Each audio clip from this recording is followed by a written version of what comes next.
You know what's wild? The person who ends up hurting you the most probably isn't going to be your enemy.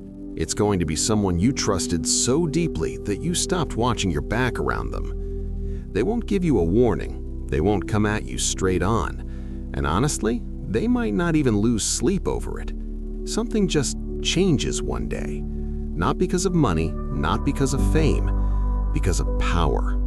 And the person who used to need you suddenly realizes they don't anymore. By the time you catch on to that shift, they've already taken what they came for. See, betrayal doesn't start with hate. It starts the second opportunity walks through the door. I want to talk about something most people only figure out after it's already happened to them. Not because they're naive or stupid, but because nobody actually teaches you how trust falls apart. We're raised on this idea that trust builds relationships, that loyalty always comes back around, that real friends would never do that to you. But here's the thing, all of that sounds great when everything's going well. Trust only gets tested when the balance tips, when one person starts rising, when one person gets access the other doesn't, when one person suddenly sits a little closer to the power. That's when everything changes. Let me tell you about a young emperor named Michael III. He inherited the Byzantine Empire, which back then was basically a snake pit of backstabbers and assassins. That's just how the game was played. He needed someone he could trust, someone solid. So he chose his friend, a guy named Basilius. Now, Basilius wasn't some high-born nobleman or scholar. The man had literally been a stable boy. But he'd saved Michael's life once, and to Michael, that loyalty meant everything. So he gave Basilius the world: education, wealth, political influence, even military command. At first, Basilius was grateful, you could see it. Then he got comfortable. Then, slowly, something shifted in him. Power stopped feeling like this gift he'd been given. It started feeling earned, like it was his all along. Michael made one massive mistake. He thought gratitude would last forever. It doesn't. Gratitude fades the second someone convinces themselves they earned what they were given. Basilius started advising Michael on decisions, then guiding those decisions, then quietly removing threats to keep the emperor safe. Eventually, Basilius had more real control than the actual emperor did. One night, Michael questioned him about money. Just ask a question. That's all it took.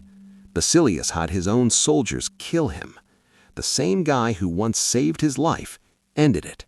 Michael didn't die because he trusted the wrong person. He died because he trusted deeply without protecting himself structurally. Here's the hard part nobody wants to say out loud. Enemies want to beat you. Friends want to replace you. Enemies come after what you have. Friends come after what you can't see coming. They know your insecurities. They know when you'll hesitate.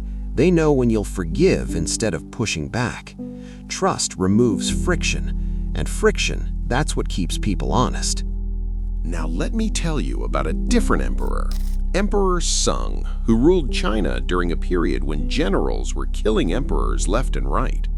Most rulers trusted their generals completely, and most of them ended up dead because of it. Sung understood something different. He threw this massive banquet for all his generals. They showed up thinking they were about to be executed. That's how tense things were.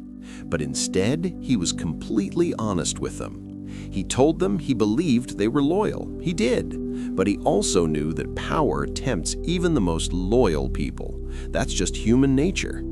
So here's what he did. He gave them wealth, comfort, and status. But he removed their access to real power. He didn't rely on trust alone. He removed the opportunity to betray him. And because of that, he ruled safely for years. The difference wasn't about who had better morals, it was about structure. Now think about your own life, your friendships, your business partnerships. You and a friend start something together, right?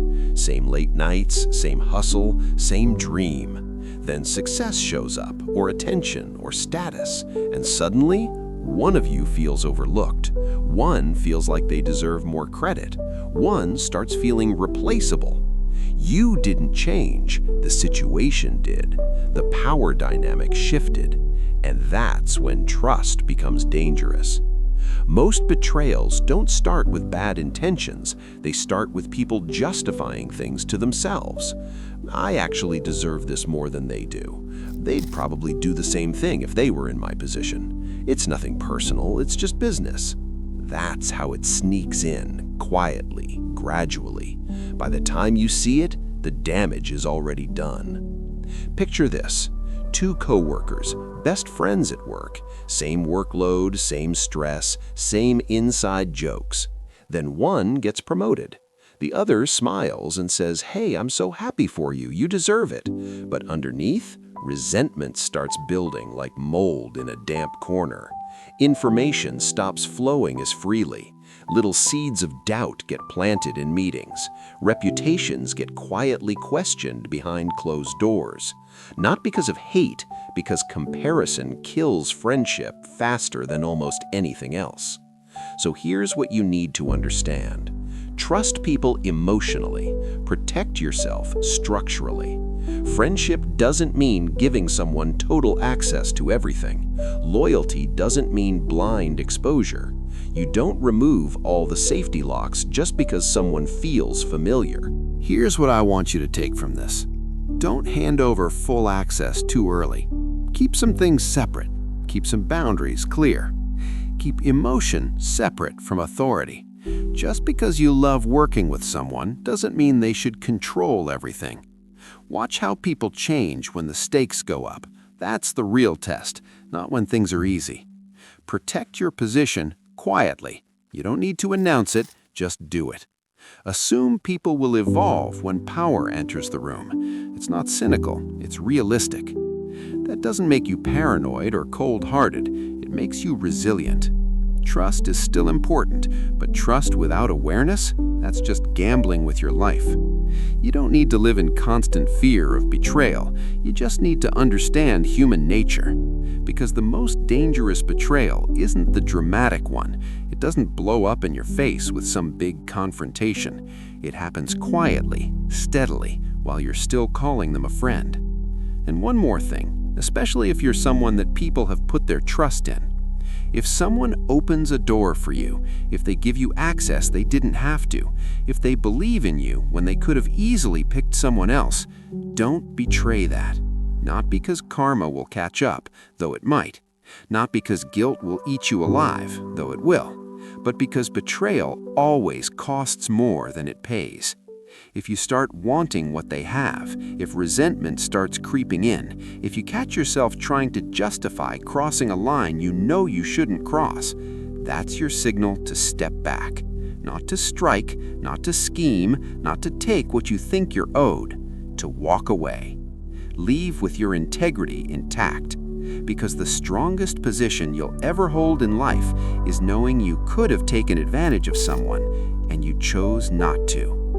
Power gained through betrayal never stays quiet. It follows you around like a shadow. It poisons everything it touches. But walking away when temptation shows up, choosing the harder right over the easier wrong, that's a kind of strength most people never build, and it's the kind that actually lasts.